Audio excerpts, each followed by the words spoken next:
Well, good afternoon. It is my pleasure to welcome you to our 31st webinar in the Coffee with series hosted by the Greenleaf Center for Servant Leadership at Seton Hall University. I'm Reggie Lewis, Executive Director of the Greenleaf Center, and it's great to greet all of you who've logged on today from places around the country to take part in our conversation with the Alberto Peluzzo, a leading voice in the electrical and mechanical contracting and construction industry.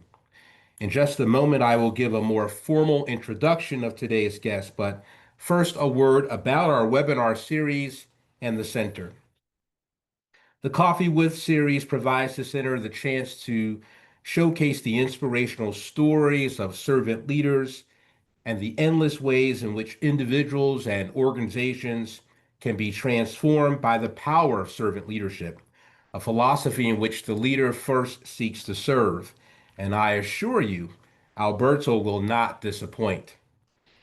For nearly 60 years, the Greenleaf Center has worked to promote the awareness, understanding, and practice of servant leadership for a more just and caring society.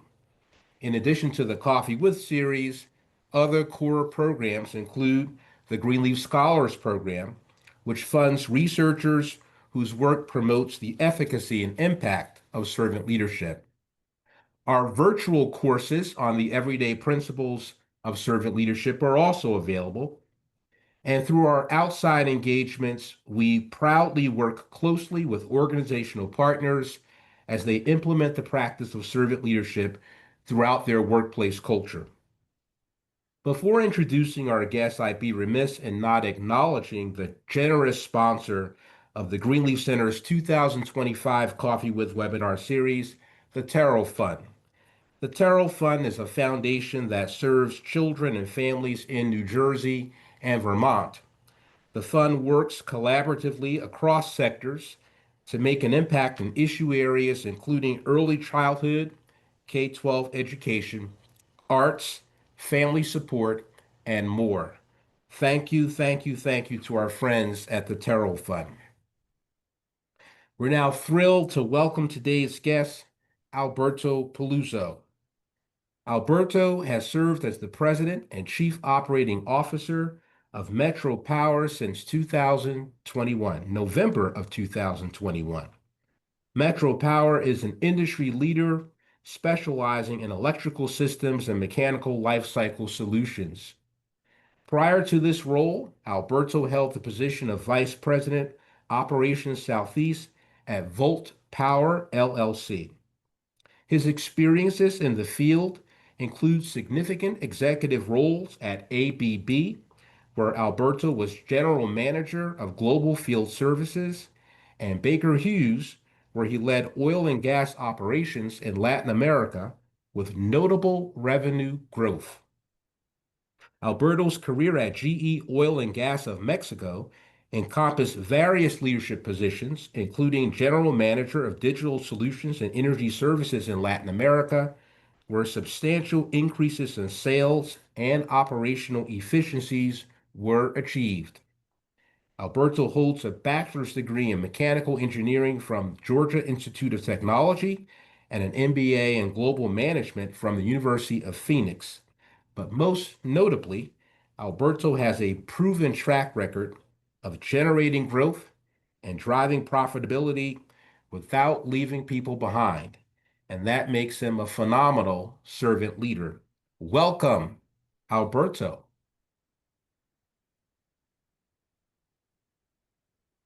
All right, how are you Hey, today? hey, good morning and good afternoon to everyone. And I tell you what, Ray, I mean thank you. I'm humble and honored to be here. Thank you much.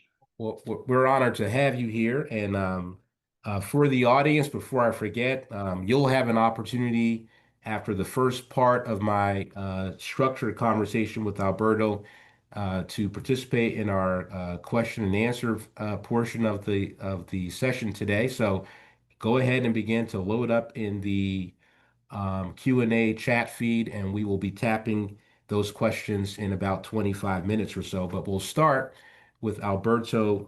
Our first category of questions is your path to servant leadership. And so that our audience can get a little bit more about exactly who Alberto is, tell us, where did you grow up and what did you think you really wanted to be when you grew up? I know when I was growing up, I wanted to be a policeman, a fireman, maybe an astronaut. Well, where did you grow up and what were your early thoughts about success in the world of work? So I was born and raised in Puerto Rico, from Cuban parents. A very normal life. I have to admit that I didn't really quite know what I wanted to do when I grew up. I only knew two things: that I like math and that I like science. And I was good at it. I really enjoy numbers, and in science, I really enjoy physics. And so it was, I would say, late in high school in Puerto Rico, late in high school, that I decided to become an engineer. You know, so and then after that, you know, the story took me to Georgia Tech, and pretty much that's the background there. Outstanding. Outstanding. Physics, I'm still recalling the C minus I received in high school physics. So you've had a diverse array of experiences from utilities to construction to electrical engineering. What did you learn about serving people throughout these different roles? That's a great foundational question, given what we're talking about today. So look, early in my career, I realized that you can't do things alone. You just can't. Um, Regardless if you are doing a individual contributor role, or if you're basically a leader of people, a team leader, manager, regardless of your title, you can't do things. You just can't be successful without the help, the advice of others. And to do that, you have to treat people nicely. It comes down to that. If you want to be able to achieve something, you need to basically surround yourself with great people and treat them the way you want to be treated. You know. So I learned that. I kind of learned that at a younger age, even in my individual contributor roles, during pretty much all the jobs that you described. So when it comes to listening to people, when it comes to empathy with people, to show that you really care, um, um, work with them to draft a plan, get their advice, be open, what I call active listening, not just listening, but really, really, really active listening, you know, treating them with dignity. To use a phrase that we use now is allow psychological safety. That phrase wasn't used in my vocabulary back in the 90s and the 2000s, so I'm really using it now. So that's what I learned, Ray. I learned that if I really wanted to finish that power plant installation, if I really wanted to finish that repair, if I really wanted to finish anything, I needed to be surrounded with great people, and I needed to basically work with them to achieve a common goal. So teams matter and giving folk opportunities to contribute from their talents as a part of those teams. And then that key, which I want to amplify, treating people well, and what's wonderful in hearing from a successful industry leader like yourself is that it's actually possible to do very well and treat people well along the way. They're not mutually exclusive, and that's sort of the opposite of what we unfortunately hear in today's world of work. And speaking of doing well and doing well by folk, we'll move into our category of people and profit. Okay. If you would, though, before we learn more about MetroPower's unique culture, and I should say to our audience that my colleague Gabby and I had a chance to spend time with Alberto and his colleagues in March, and it is a wonderful culture. But tell our audience about MetroPower as an electrical and mechanical contracting and construction company. What does that look like in layman's terms? What do you do?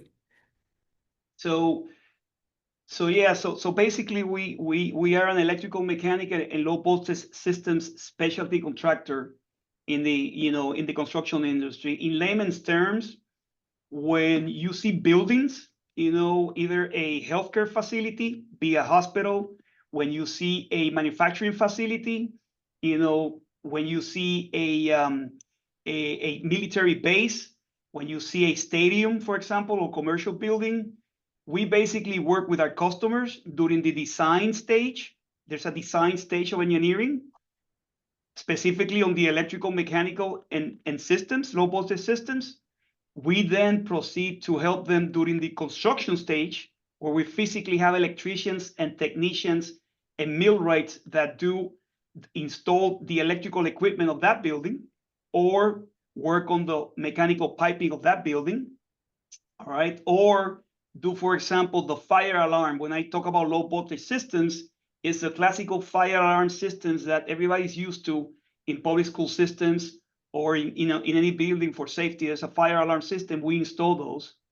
And we do that. And then when the building is finished, we basically typically remain there with our customer, providing them services, maintenance services or repair services or any type of services that happens after the construction is pretty much done. We worked in the Southeast, specifically in the state of Georgia, Alabama, and North Florida. We do have a few customers that we follow nationally, and we go to their locations outside these three main states. But for the most part, we're basically a Southeast-based company that was founded in the year 1980. Now, I want to add, because I've been asked this question before, as people go to our website, we belong to a holding company called PPC Partners. The P starts for Pieper. Julius Pieper was the founder of this holding company and the first of four companies that belong to the holding company. MetroPower is one of four.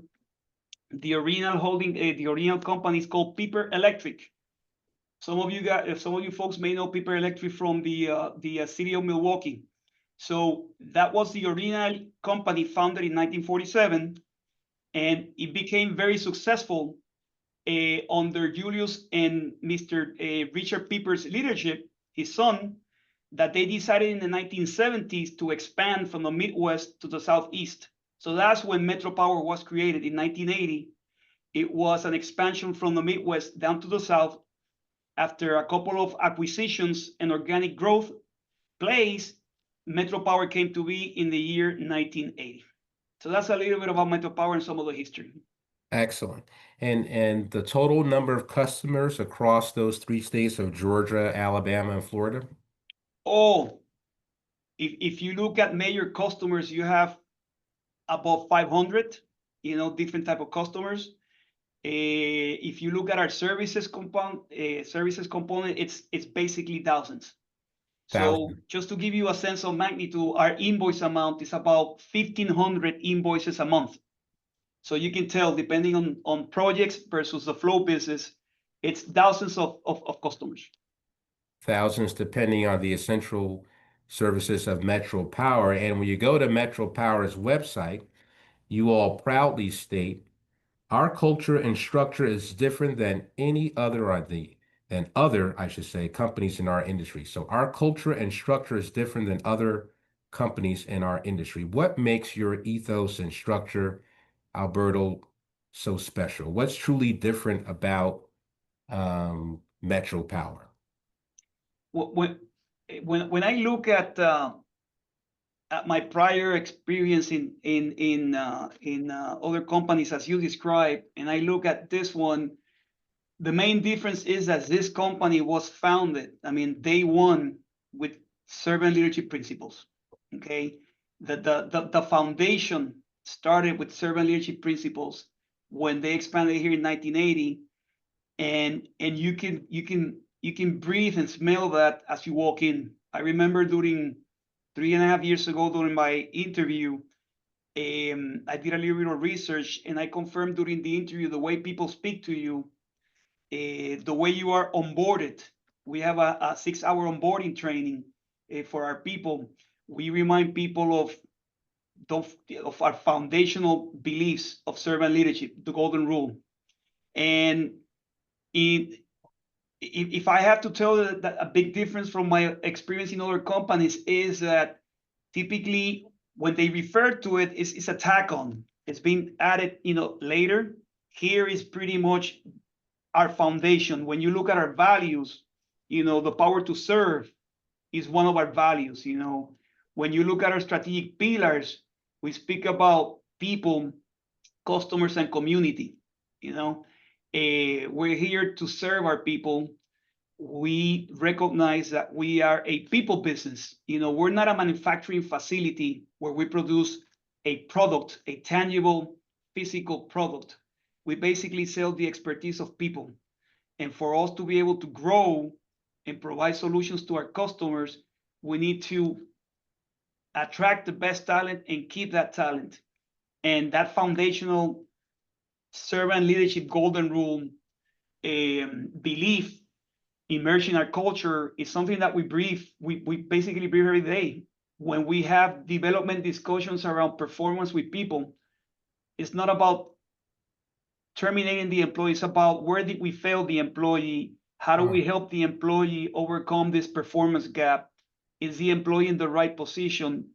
Did we give the right resources? Have we spoken to the employee to listen to his side of the view?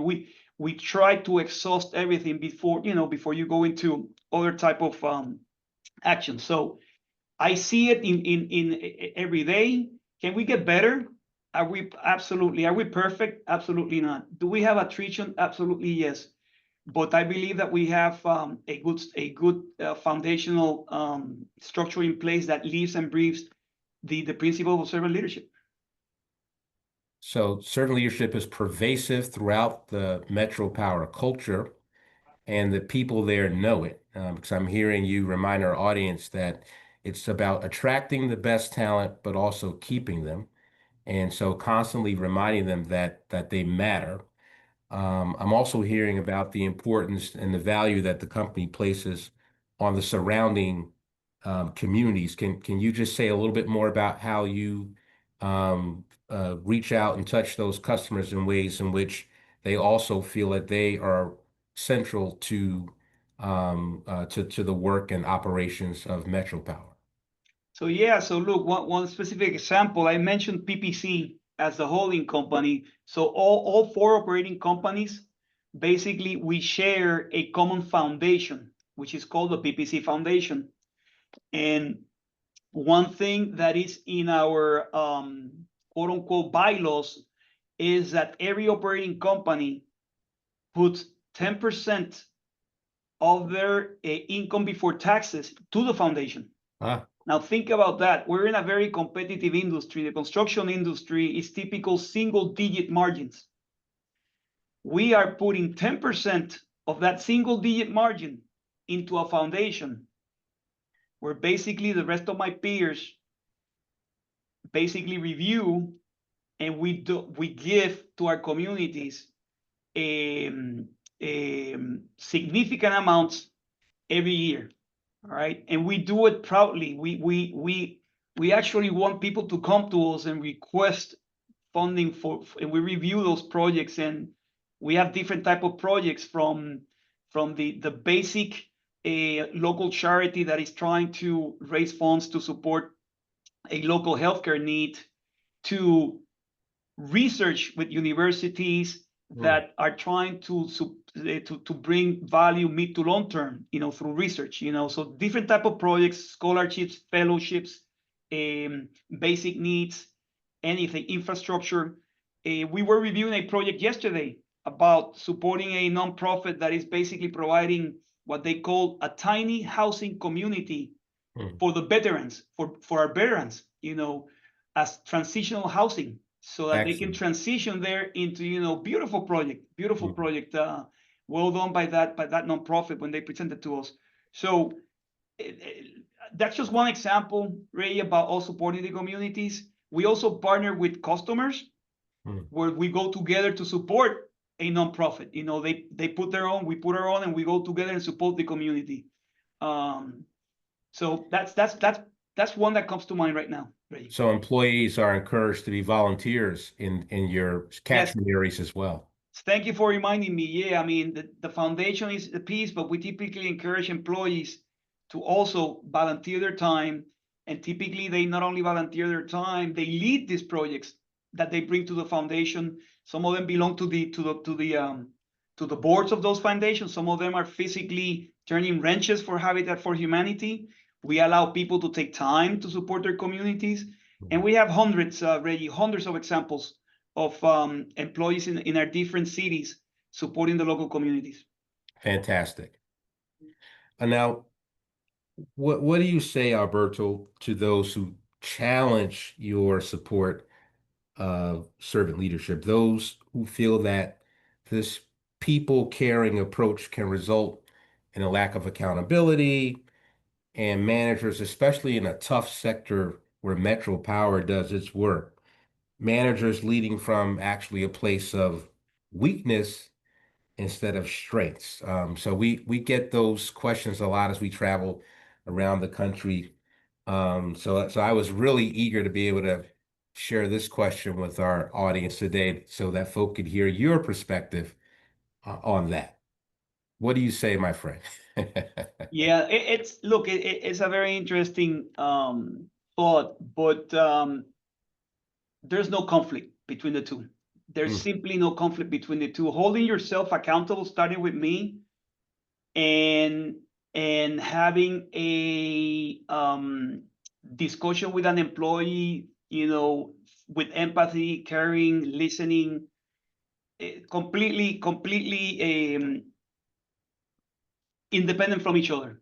Okay, I can understand that having a what I would call a good conversation with an employee is easy to have, right? It's always easy to have a good conversation with someone. It's harder to have a conversation with someone where you need to talk about lack of accountability, right? Performance misses, lack of accountability is always hard.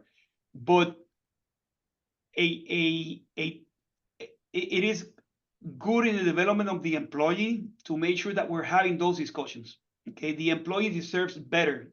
When everything is rosy, people tend to be complacent and not to stretch themselves and develop themselves. Okay, I'm going to give you an example. I had a discussion with one of my employees about 2 days ago. We're working through some very large programs and we're doing some big changes here. So the employee came to me and said, "Hey, Alberto, I need you to lead more on this project." Now, this employee is coming to the president of the company to say, "Alberto, I need you to lead more specifically on this program because I have some concerns." huh, And I said, "Wow." I mean, at the beginning, you take it like, "Whoa, what's going on?" But then I reflected on it and said, I'm so happy that they feel confident in mm, talking to me that way and telling me, "Look, Alberto, you can make a difference.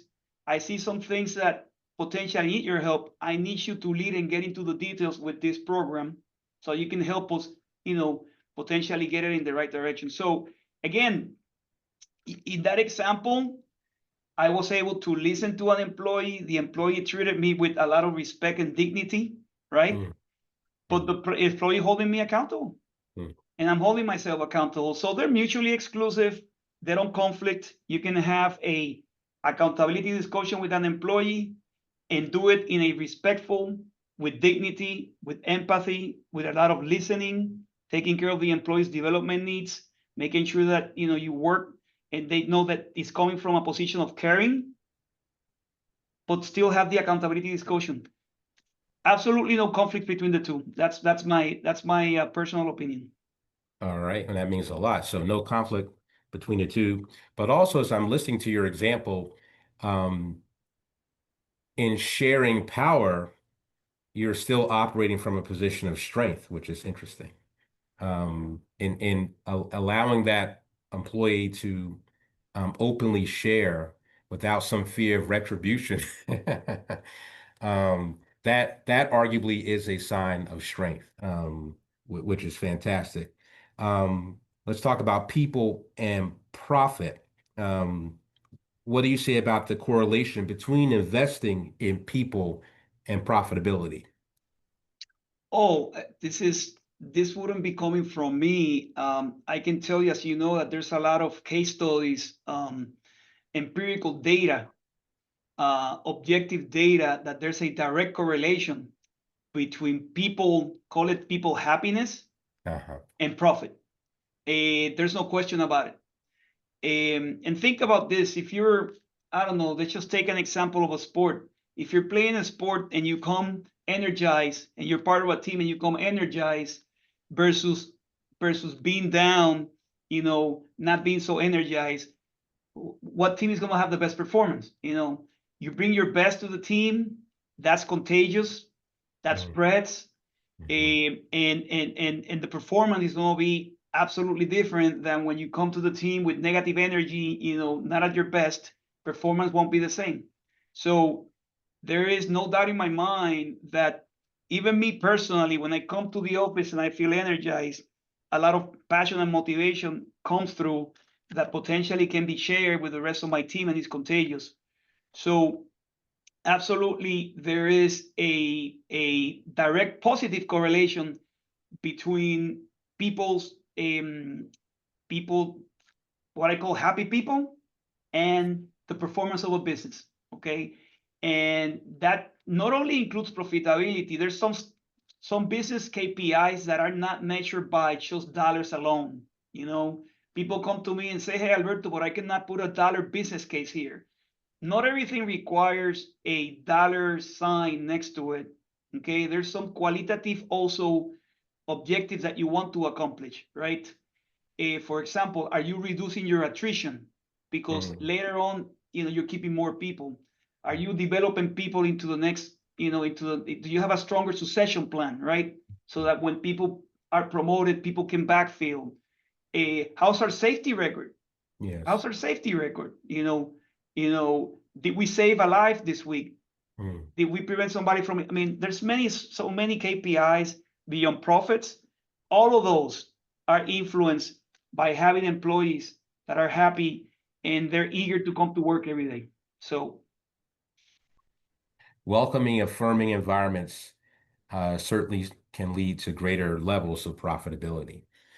Of course, Gabby and the team here are nudging me to get off so we can get to the Q&A portion. But I have one more question as I push my team back, and that's in our last category. And it's really around how we leverage, and industry leaders like yourself, how you leverage servant leadership to stay the course, because you have a number of organizations that may sort of begin this journey of investing in people, creating the happy culture, if you will, sharing power. But folk don't always stay the course, especially when you have challenging times like the ones that we're in. So none of us operate in a vacuum. Employees and customers of MetroPower all live and exist in a world that appears to be turned upside down right about now. These are obviously enormous times of economic uncertainty and polarization, unfortunately, throughout our society. So how does MetroPower make its way, Alberto, in this environment without abandoning its values? yeah. So look, I mean, the values of an individual, the values of a company, in my opinion, don't change with the seasons. Okay, they don't change with the seasons. Don't change with the seasons. So you'll have the same values in fall, in spring, in summer. In this case, you mentioned the current economic cycle we're in, socioeconomic cycles, up and down, different administrations, right? But our values, your true core values, don't change with that. They just don't change. They apply for a lifetime. They apply for infinity. Those basic human values that are emphasized through servant leadership and the golden rule. So what I would say is that cycles will come and go. I tell my people to focus on what they can control. Many things you cannot control, so focus on what you can control. Yes, be smart about the environment and the market. Look around the corners. But one thing that can't change and won't change is the way you treat people, regardless of the cycle. So I would say, Ray, that my advice is stay the course. If you truly believe in your values, those values shouldn't be jeopardized by cycles by socioeconomic cycles in any country that you live in. Values should not change with the seasons. Thank you for this portion, Alberto. I'm going to now shift over to my brilliant young colleague, Gabby Cooper, our project manager here at the center, and she will lead our Q&A portion of today's session. Thank you, Reggie. And thank you, Alberto, for being here with us today. Thank you. We have our first question from the audience that reads, what does holding yourself accountable look like in your office and with family and friends? So I know you shared one story, but do you have others that relate to that? Well, that's a good one, and that wasn't rehearsed, so that's a good question.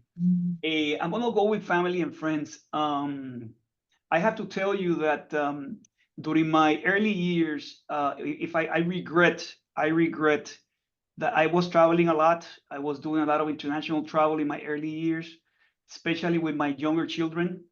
And I regret not holding myself accountable to be there for them in critical dates.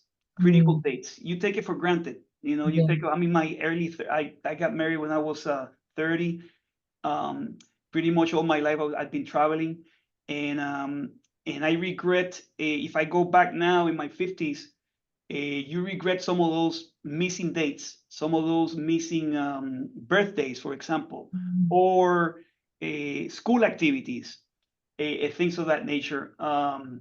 So, and I didn't hold myself accountable at the time because I didn't think it was important. Now that I learned that, I try to make sure that my personal time is my personal time. I'm not getting any younger. And I make sure that I make the time for personal things with my family, wife and kids. Now my kids are now in their 20s, but I make sure to spend time with them. And with my friends, when they call, I try to make sure that I get back to them, quickly. So I don't know if it's something that I learned through being more mature and, age and a bit of gray hair, but that's how I hold myself accountable. And then lastly, in general, when I give you my word, when I say something that I tell you that I will do, is going to get done. Now, life will throw you curveballs. So sometimes you will see a curveball. I will follow up with the person to say, hey, I told you I would do this. Please allow me more time because I didn't see this coming. So the follow through, and communication is important with family, with friends, and at work. Yeah. So you had to go through some times where you realized that you needed maybe a work-life balance to be able to be there for your family and hold yourself accountable through that way. You got it. Yeah. Okay. Our next question is, in this industry, do you see a correlation between the use of empathy and listening and physical safety at job sites? Do I see a correlation between empathy, listening, and physical safety? Absolutely. Absolutely. Look, we hold ourselves to a very high standard when it comes to safety at MetroPower and the PPC partner family. We want to be top quartile when it comes to safety. We've been humble enough and lucky enough for the last 3 years to be recognized by ABC, which is a trade association for contractors, open merit jobs for contractors, to get basically the Safety Pinnacle Award. And it's only one of 15 people that get it every year out of more than 2,500 applicants. Absolutely, there is a correlation between empathy, listening, and safety. When you go to the job site and you talk to the people that are doing their work, you ask to them, hey, how can I help you? How do I make you do this type of process more ergonomically better so that you don't get injured? Okay. How do I create fail-safe situations so that you don't get injured? And it comes from them. It comes about listening to them, trying to understand, because most of these people have the ideas. They're doing it. They're very close to the work. They're physically doing the work. They're close to the work. I don't know anything. I only know I know nothing, but I go there and I ask him, hey, how can we help? And then follow through. And it comes with listening, it comes with caring, and it comes with empathy. One of our safety directors is very good at that. He's not only teaching about safety, but asking them, how do we help you do this better? So really a direct correlation between listening and empathy, so that you can then put things in place that can help them going forward. Certainly. Okay, our next question says, do you have an example of a story that demonstrates how targeted investment in employees has directly benefited MetroPower? So the answer is yes. It's in its early stages, but when you look at so as I mentioned, we're a people business. The growth is a direct correlation with the amount of not only work that we do, but capacity. Our capacity, it's people, so that we can deploy those people to support our customers. There's 3 to 4 reasons, top reasons why people leave a company. But the number 2, the top 2, regardless of the survey that you read or case studies, are pretty consistent, either 1, 2, or 2, 1. It's number 1, people leave because they don't like their boss. People leave because they don't see a career path on how they can grow. Number 3 can be people leave because they don't like the culture. And number 4 is really gets into the benefits and to the financial piece, into the compensation piece of it. People think that number 4 is typically number 1, but now the top 3 comes down to, do I like my boss? Do I see a career path?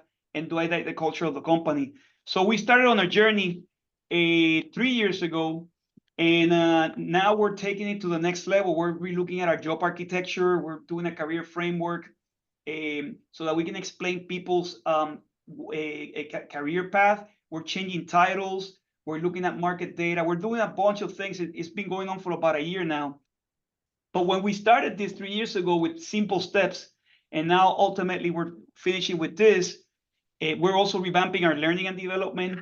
We basically have reduced our attrition down by almost 35%. Okay, and we're now best in class when it comes to attrition based on the national benchmarks.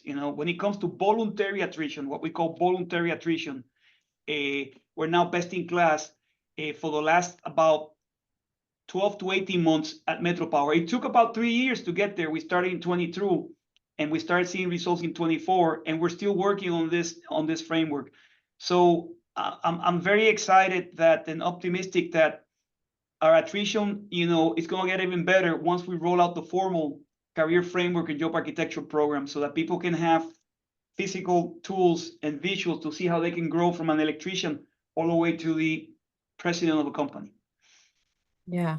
So what were some of those early steps that you took on this plan? Because some people say that they're afraid of change. Change takes a lot of time. So what were those early steps where you were able to plant those seeds to get to this broader picture that you're looking for? So as I said, I love data. So the first thing that we said is, so let's look at our data, right? So we put the metrics in place to be able to track our data. We also implemented exit service. These are very simple things. People would say, wow, but that's nothing extraordinary. You're right. Very simple steps. We started doing exit interviews, and we started reviewing that data. I personally did a lot of reading, a lot of case studies, attended many HR virtual seminars to train myself. And basically, number 1 step is to create awareness. I told my team, look, this is something, if we want to be able to grow, we need to be able to reduce voluntary attrition, and we need to be able to do better recruiting people as we continue growing with our goals. So raise awareness, number 1. 2, the data spoke for itself. You take the surveys and everything, the data spoke for itself. The third thing we did is, okay, they want better training. Okay, some of the training classes that we had, frankly, were boring.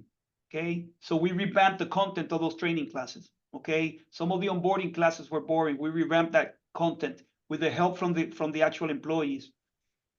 One idea was as simple as recognizing employees during their birthday.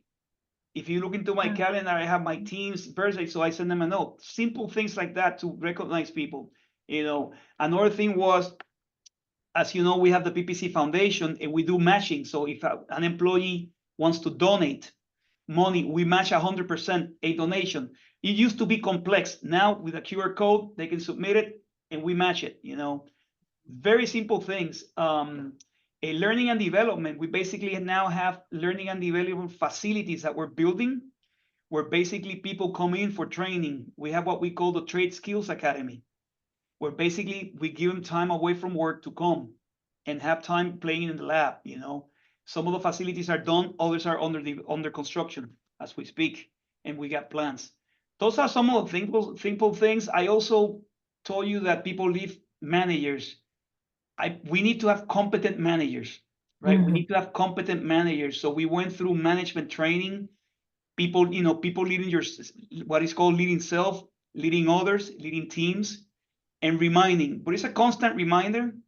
Gabby, it's a constant reminder that people are looking for competent managers, And we also do every year. Again, these are very simple steps. That's how I met you. We do servant leadership training once a year. I bring my top 35 team, our top 35 people, and basically we go through servant leadership training so that they can then pass it down. So it's not easy. It's not perfect. It's not rocket science. Just focusing on some of the fundamentals. And we have much more to do. Yeah. So the investment that you're doing for your employees does pay off. Can you speak a little bit to that? How has MetroPower done with their profit over the past several quarters?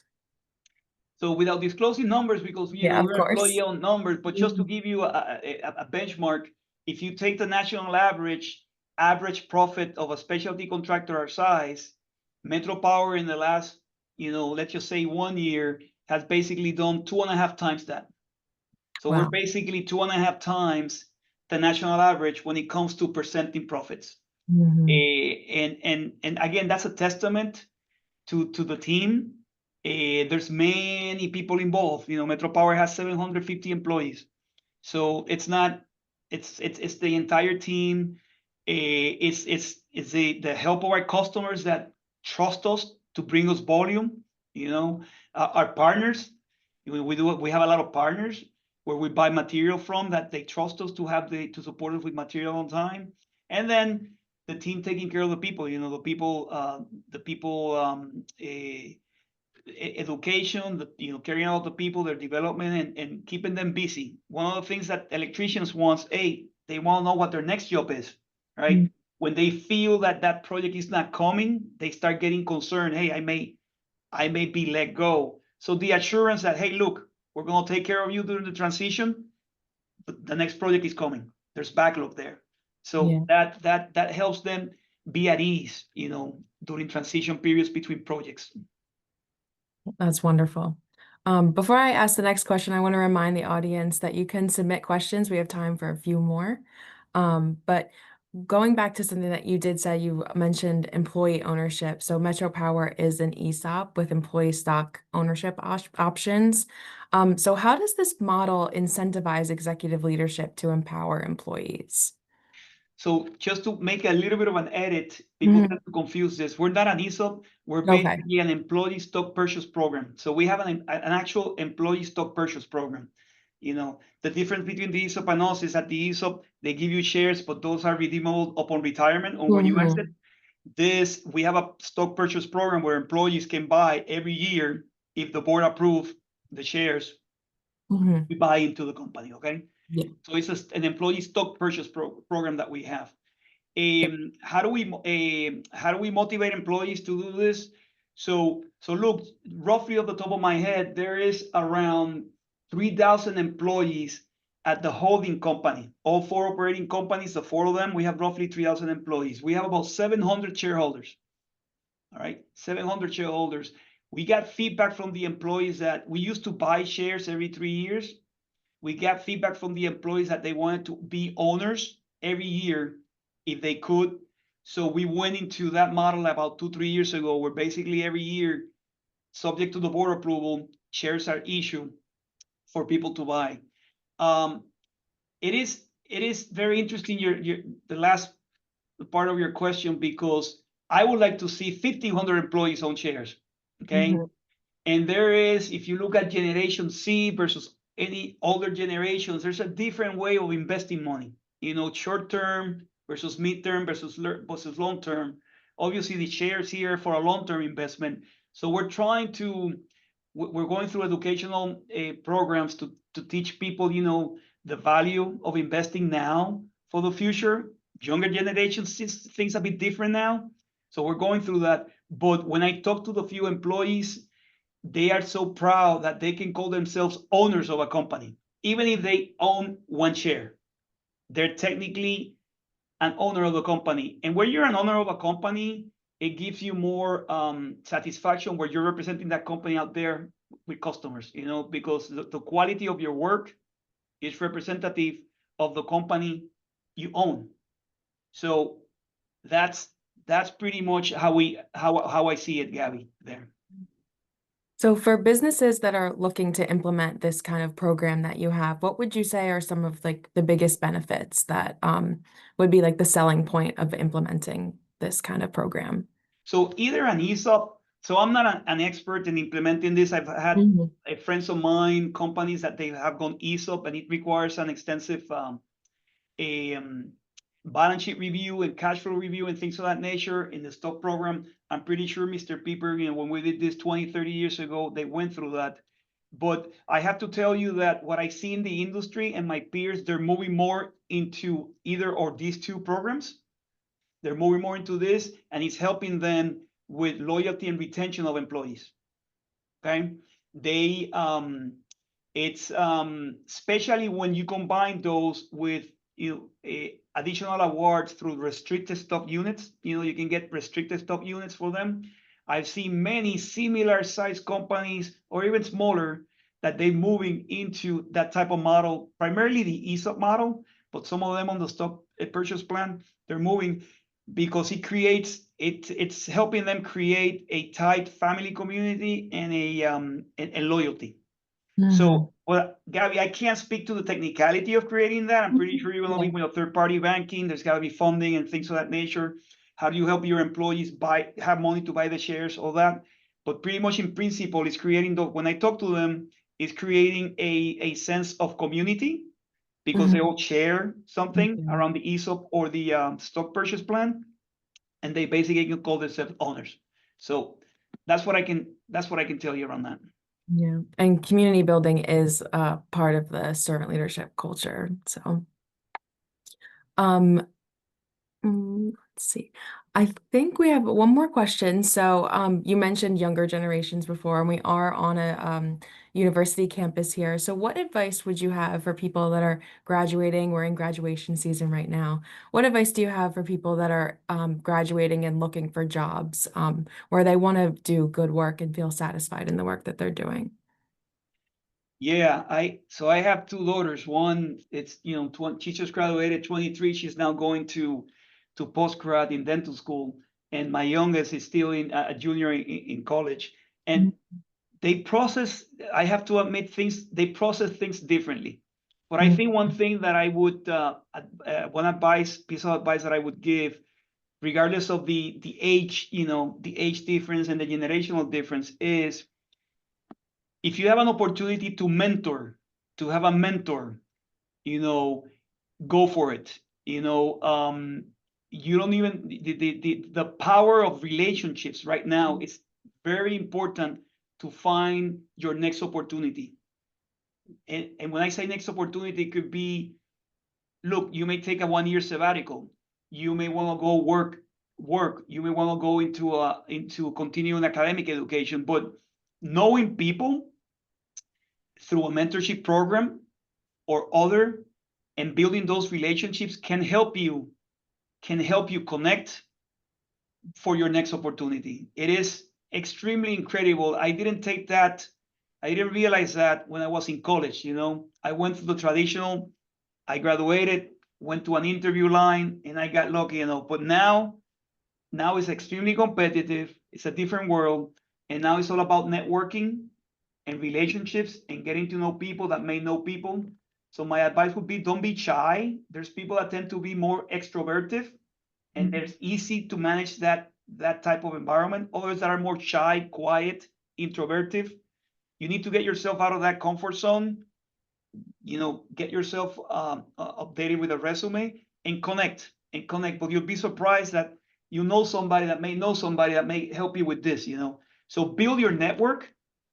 is what I will tell now people in college and coming out of college, is to build your network and try to experiment, with different internships if you can, or different type of part-time jobs, so that you get to know what you like and what you don't like, throughout the time you're in college. Well, Alberto, thank you so, so much for being here with us today and taking time to come and chat with us. We really appreciate it. Thank you for having me. It's been an honor. I'm humbled by this, and hopefully, everybody that was here had a great time and took something away from this. Thank you. We're sure that they did exactly that, Alberto. Thank you for the honor of joining us today. In our conversation, we've learned that MetroPower is proof that an organization can indeed thrive by being a business for people. And we also know that the employees and all the customers served in Alabama, Georgia, and Florida are certainly better off due to your compassionate leadership. So thank you so much for being with us today. And I know Gabby has just a few announcements for our audience. I do. So, um, nominations for the Greenleaf Center Servant Leader Hall of Fame are being accepted through this Friday, June 13th. This annual award ceremony recognizes local and national servant leaders as well as servant-led organizations. So if you believe you know someone that qualifies, you can find more information on nomination criteria and instructions on how to submit a nomination at greenleaf.org. We'd like to invite you to our next webinar featuring Joe Patterncheck, former Chief of Human Resources of the Cleveland Clinic and former board chair of the Greenleaf Center. Joe will be joining us to share his exciting story of how he transformed the Cleveland Clinic by utilizing the servant leadership approach to help transform this globally recognized organization in medicine. And if you would like to stay connected to the Greenleaf Center, you could do so on these following social media platforms. We post all of our updates about upcoming events and upcoming webinars on these platforms. And lastly, thank you all to everyone who joined in our audience today. If you could please take a moment to take the brief survey that will pop up from Zoom afterwards, we would greatly appreciate it. So thank you again, Alberto. Thank you. Thank you all. Thank you, my friend. Take care. care. Thank you.